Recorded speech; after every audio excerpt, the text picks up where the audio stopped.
Welcome to Facts Radio, your journey through history begins here. In this episode, we explore the Harlem Renaissance, a cultural explosion, a seismic moment in American history where art, literature, and music converge to redefine Black identity and permanently alter the cultural landscape of the world. This is not just a story of migration, it is the epic saga of a people finding their collective voice, transforming struggle into sublime beauty, and staking an indelible claim on the American dream. We travel back to a time of profound transformation, when the neighborhood of Harlem became the crucible for a revolution of the spirit, igniting a cultural fire that still burns brightly a century later. Chapter 1: The Great Migration, Seeds of a Cultural Awakening. The years following the Civil War promised a false dawn for millions of African Americans in the rural South. Reconstruction, intended to integrate freed people into society, ultimately collapsed under the weight of systemic racial hatred, giving way to the oppressive regime of Jim Crow laws.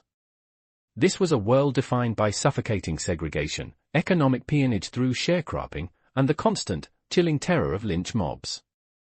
Every sunrise brought the stark reminder that liberty was a concept, not a reality, forcing a critical choice upon an entire generation: endure or escape. The decision to leave was fraught with peril, yet the promise of a better life, a life of dignity and opportunity, began to lure people northward like an irresistible, almost mythological beacon. Economic despair provided the initial spark. Crop failures and the devastating impact of the boll weevil annihilated livelihoods, while the booming industrial factories of the North, suddenly short on labor due to World War I, sent out mass calls for workers. This confluence of push and pull factors set in motion what historians now call the Great Migration, one of the largest and most rapid internal movements of a population in U.S. history. Imagine the tension, the silent prayer, as families packed what few possessions they owned, often in the dead of night, boarding trains headed for the unknown cities of Chicago, Detroit, Philadelphia, and, most centrally, New York. They were not merely seeking jobs, they were undertaking a pilgrimage toward citizenship. It was a mass declaration of independence, a courageous rejection of the South's suffocating caste system. This physical journey from the fields of Mississippi to the avenues of Manhattan was, in itself, the first radical act of the Renaissance.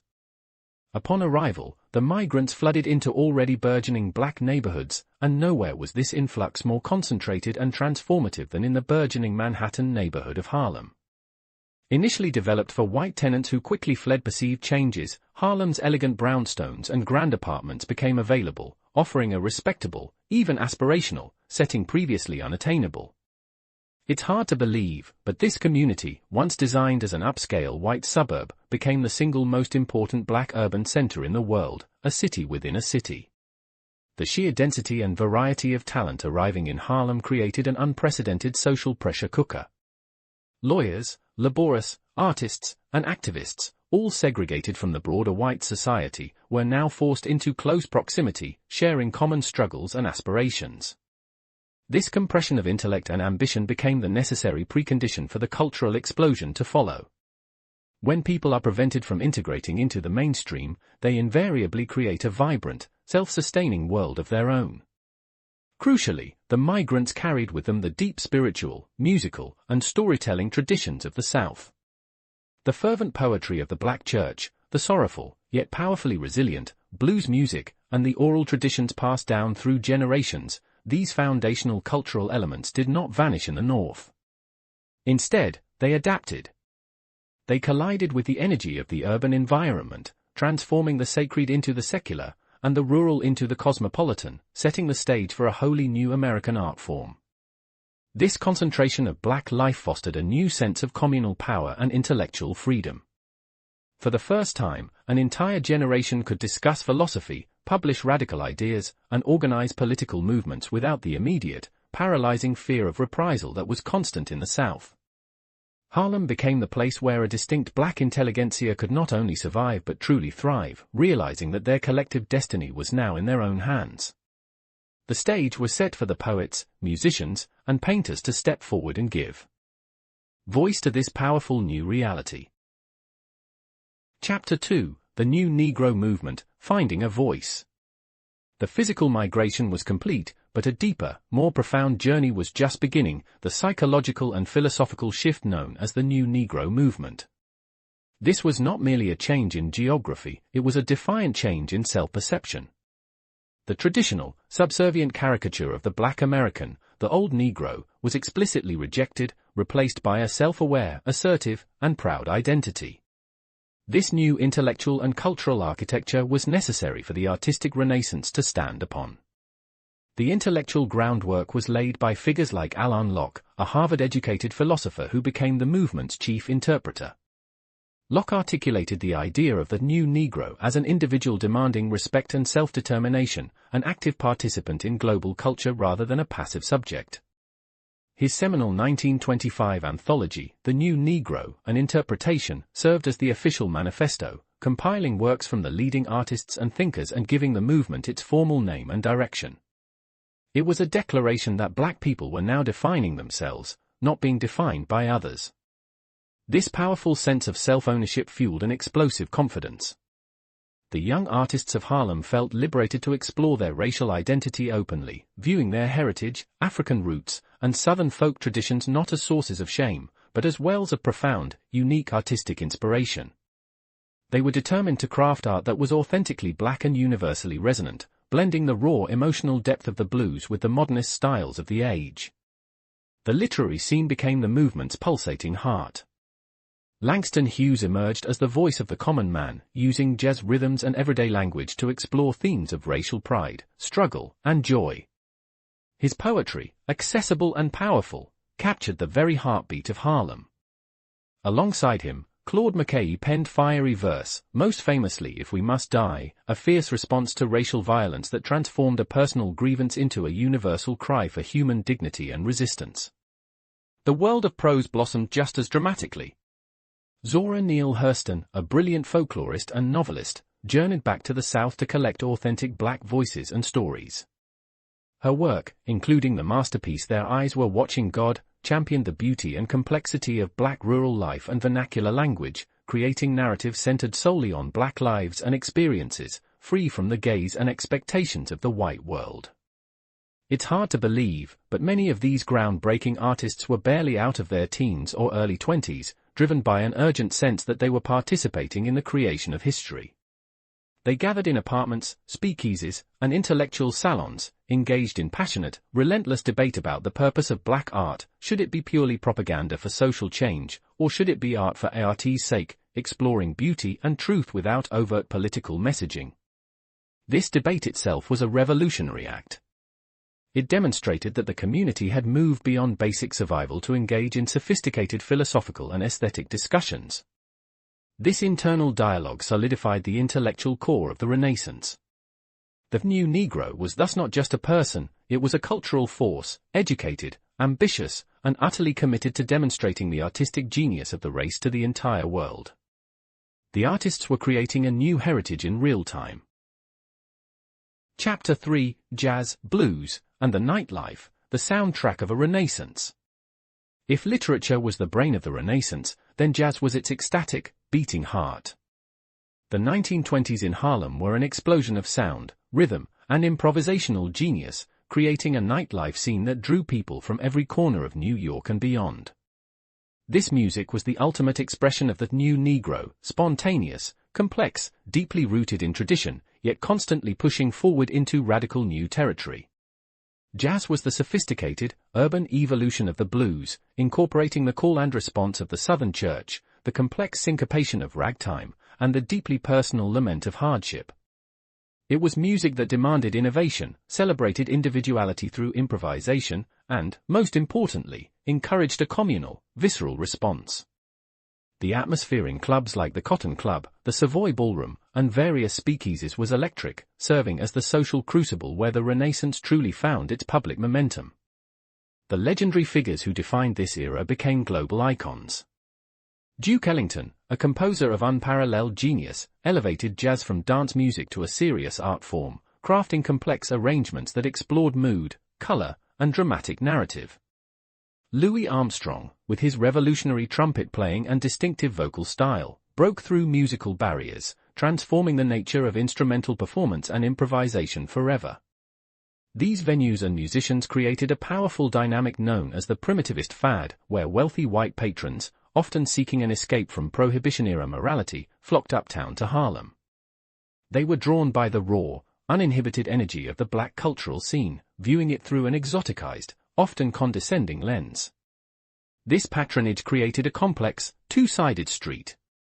On one hand, this white patronage brought significant economic capital, allowing the clubs to thrive and the artists to earn a living, often for the first time.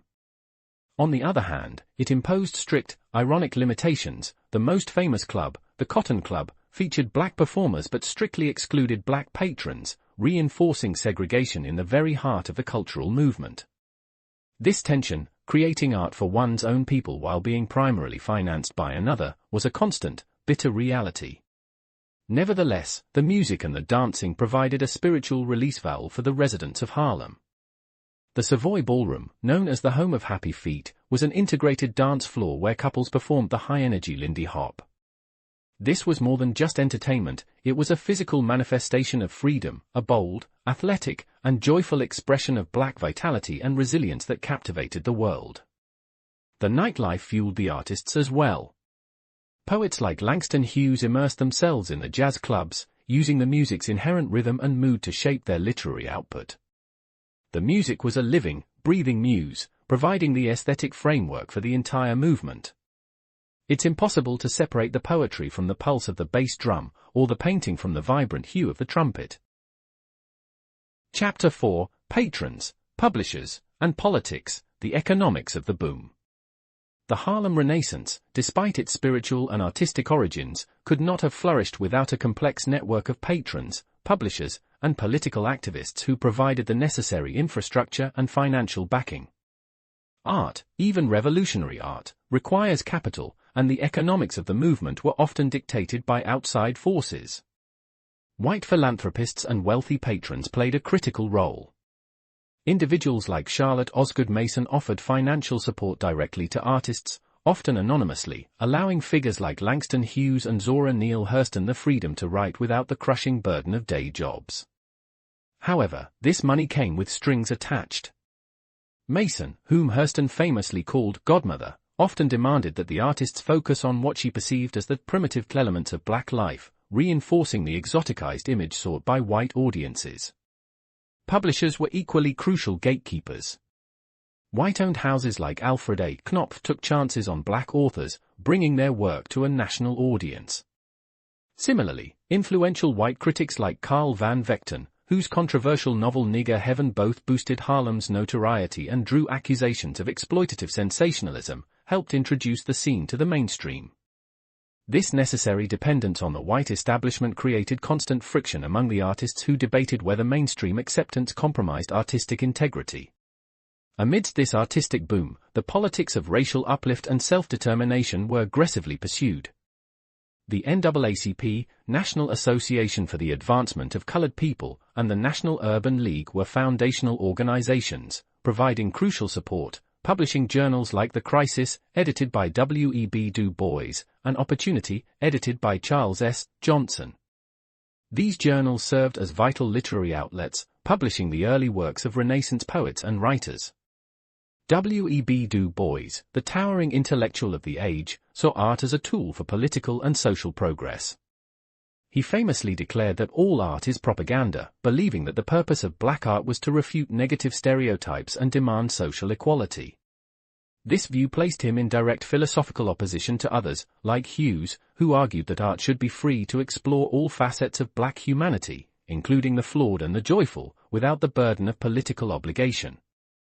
Simultaneously, the radical political wing found a voice in Marcus Garvey and his Universal Negro Improvement Association, UNIA.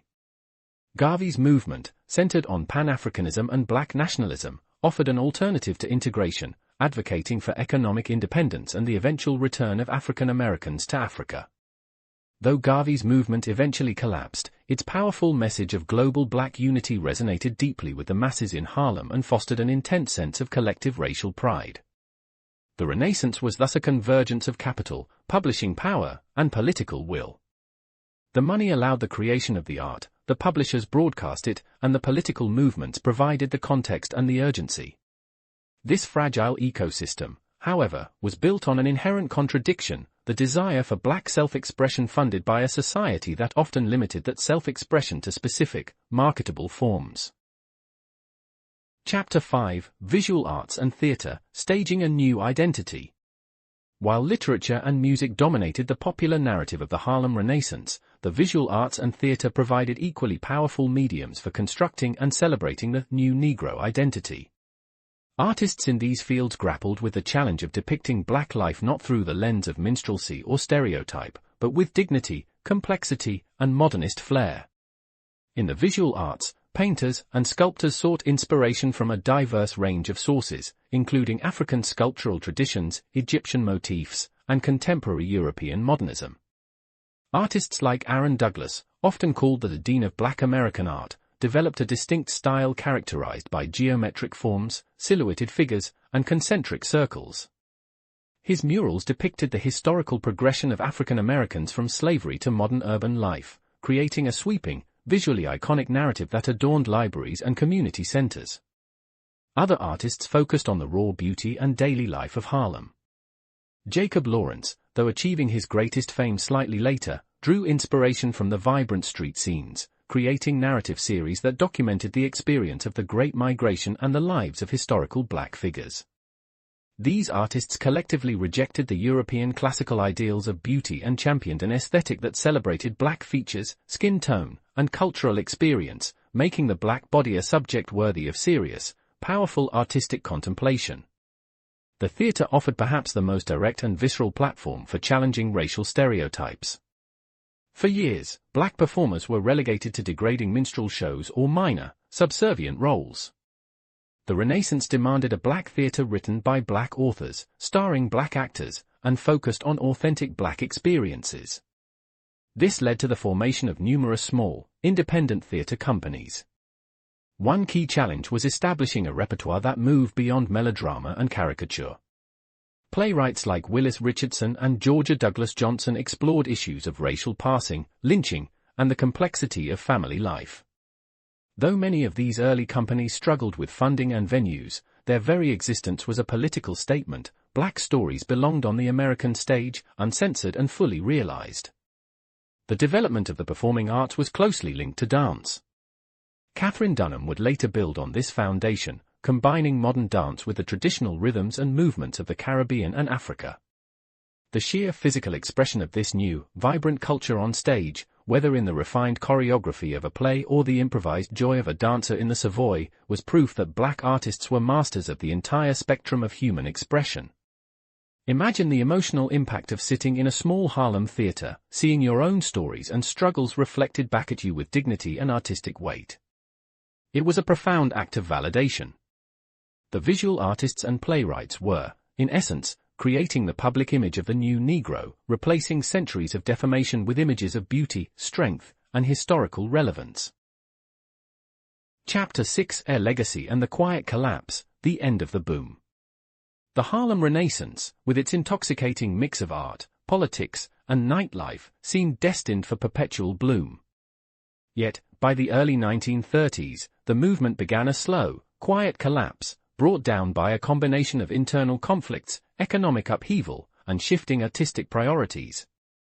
The external symbol of this decline was the stock market crash of 1929 and the ensuing Great Depression. The economic collapse was devastating. The white patrons who had financed the artists and the nightclub scene saw their fortunes vanish overnight, cutting off the crucial flow of capital that sustained the Renaissance. Publishing houses scaled back, theaters closed, and the atmosphere of carefree extravagance that characterized the Roaring Twenties evaporated, replaced by the grim necessity of survival. Art could not pay the rent when jobs were non-existent. Internally, the philosophical tensions that had long simmered finally came to a head. The constant debate over whether art should serve social propaganda or pure aesthetic expression exhausted many writers. Some artists, feeling the pressure of their patrons to produce specific, exotic content, became disillusioned with the compromises required for success. Others felt that the movement had become too focused on intellectual elitism, losing touch with the concerns of the working-class people who made up the majority of Harlem. The movement had a profound effect on its own geography. The overwhelming migration and lack of investment led to overcrowding, deteriorating infrastructure, and worsening social conditions in Harlem. By the time the economy crashed, the neighborhood was struggling with poverty, housing shortages, and the ravages of unemployment. The celebratory spirit of the Renaissance struggled to survive in the face of widespread hardship. However, the collapse was not a sudden end but a diffusion and transformation. The artists did not stop creating, they merely moved. Many, like Langston Hughes and Zora Neale Hurston, continued their careers, applying the lessons and aesthetics learned in Harlem to new works and new locations. The movement's energy dispersed across the country and the globe, planting seeds in the hands of the next generation of creators. The ultimate legacy of the Harlem Renaissance is not its lifespan but its transformative impact. It shattered the myth of black cultural inferiority, demonstrating to the world, and more importantly, to itself, the boundless artistic and intellectual genius of the African American people. It established an essential tradition of black modernism in literature, music, and art that would form the bedrock for subsequent civil rights and black arts movements. In its time, the Renaissance failed to eliminate segregation or achieve full economic parity, but it achieved something arguably more fundamental: it secured the right to self-expression and cultural legitimacy. The bold, self-defined new Negro became a permanent fixture in the American consciousness, guaranteeing that the voice of Black America would never again be silenced. The cultural explosion had ended, but its heat and light had changed the landscape forever. Chapter 7: The Foreign Gaze and Artistic Authenticity, a Complex Patronage. The international spotlight shone brightly on Harlem, creating a paradoxical dynamic where validation often came tethered to expectation. European intellectuals and artists, fascinated by the concept of the primitive and the raw energy of African American culture, traveled across the Atlantic to witness the Renaissance firsthand. This foreign gaze added prestige and urgency to the movement, yet simultaneously intensified the debate over artistic authenticity and self-definition. French, German, and British artists saw in jazz and the visual arts an escape from the perceived stagnation of their own traditions. They celebrated the emotional depth and rhythmic innovation, often interpreting it through their own modernist filters. This acceptance abroad bolstered the confidence of Harlem artists, making them feel like participants in a global cultural revolution, not just a segregated American phenomenon. However, the nature of this appreciation was deeply complicated. Many white patrons and critics, both foreign and domestic, subtly, or overtly, pushed black artists toward themes they deemed authentically racial.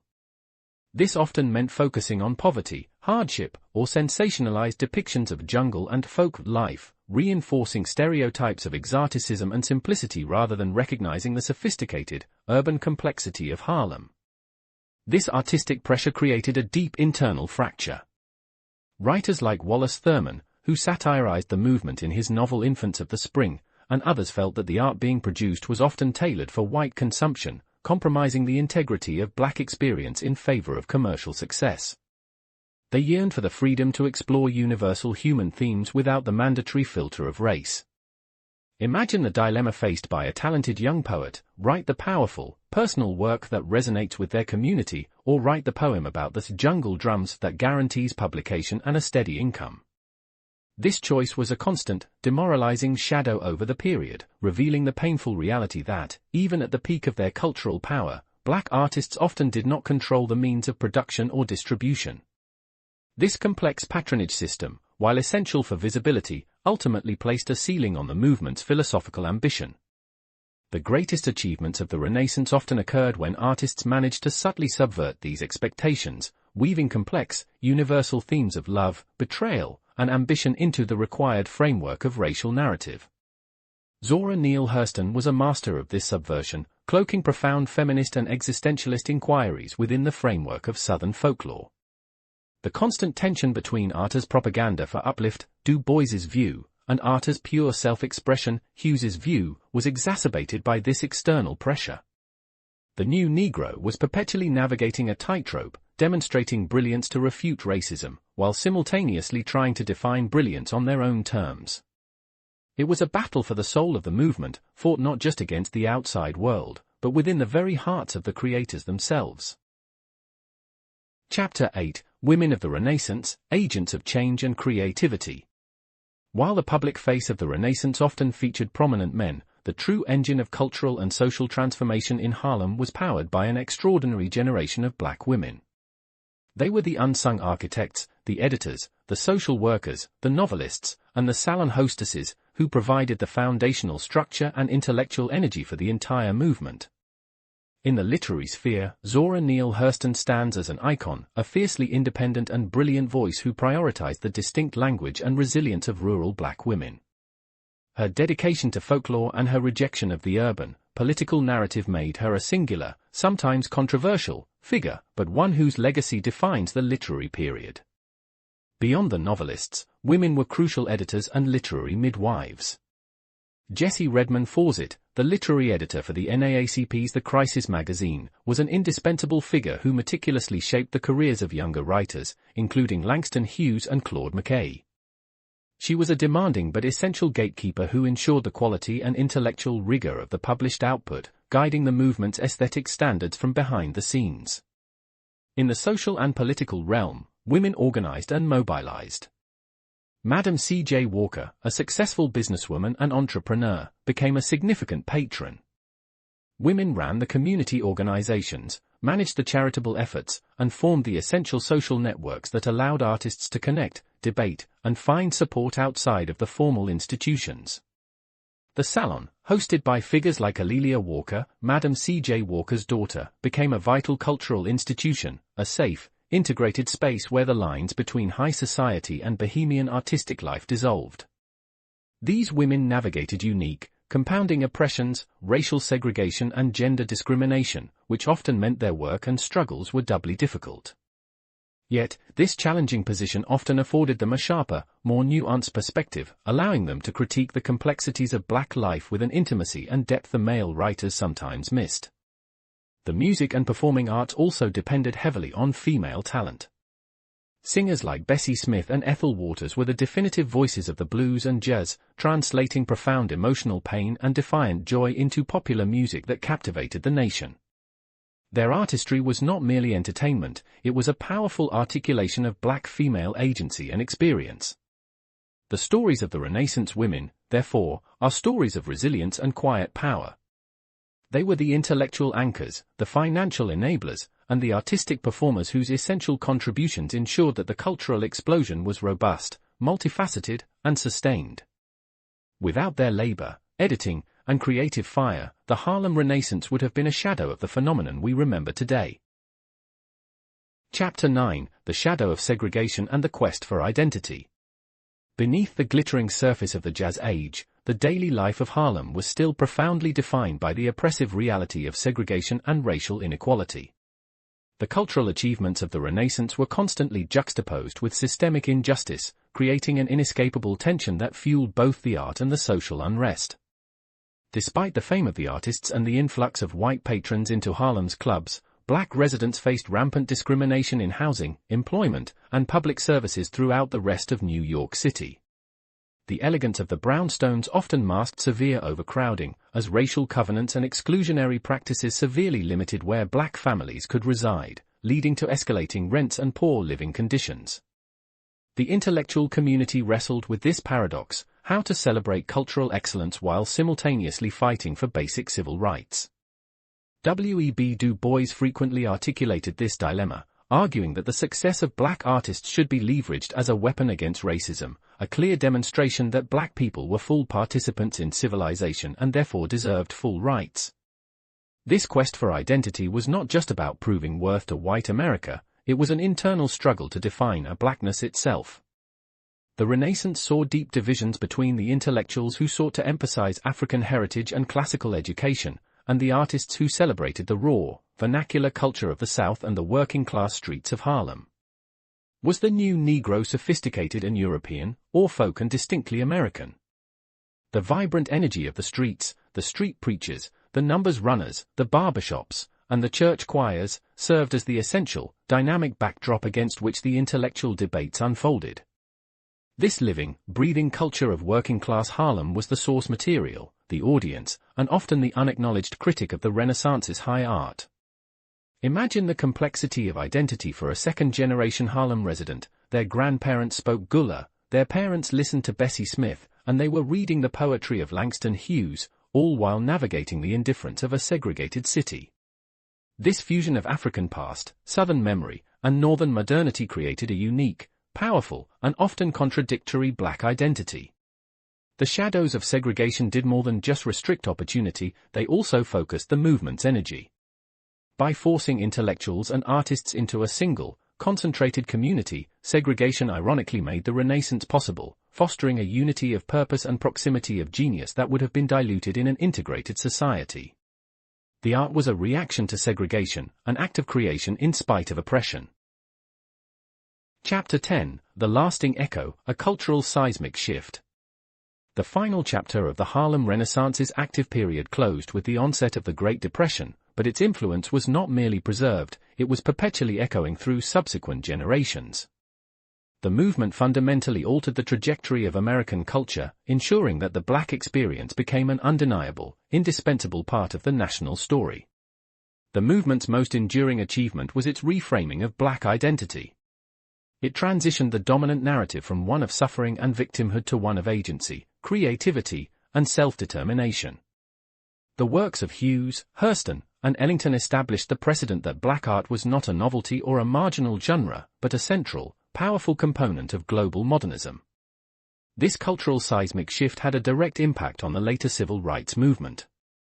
The Renaissance provided the essential intellectual and artistic vocabulary for the fight for equality.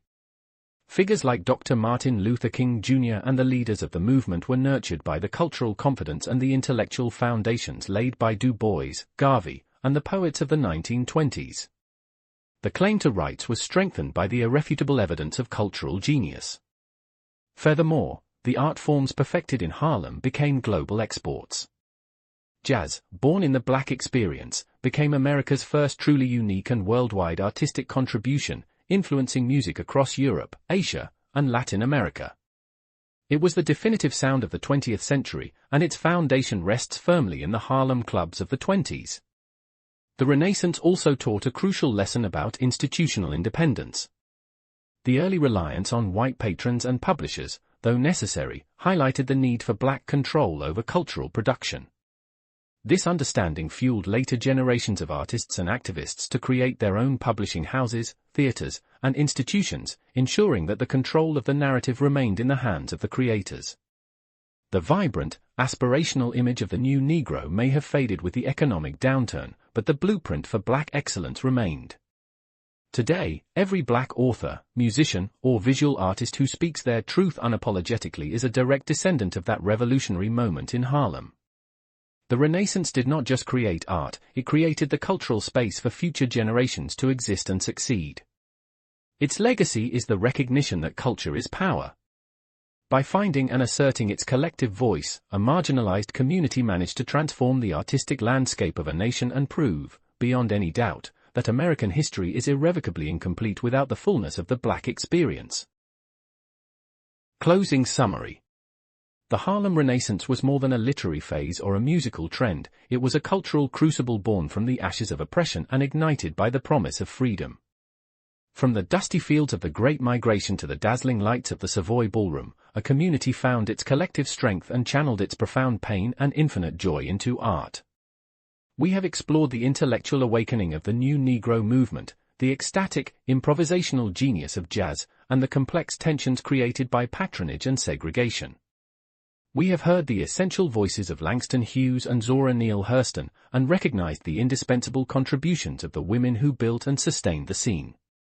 Ultimately, the Renaissance was an unprecedented declaration of selfhood, an insistent, rhythmic, and poetic claim to humanity that transcended the Jim Crow laws and the color line. Though its initial boom period ended with the economic crash, the cultural fire it started never truly went out. It merely banked its embers, waiting for the next generation to fan them into flame.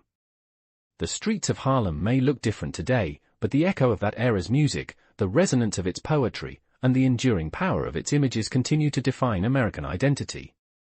The Harlem Renaissance taught us that when a people are given the space to dream, they can change the world.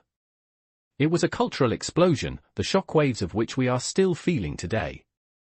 Thank you for joining us on this journey through history. If you made it this far, you're the reason we keep going. Please subscribe and help us continue sharing these stories with the world.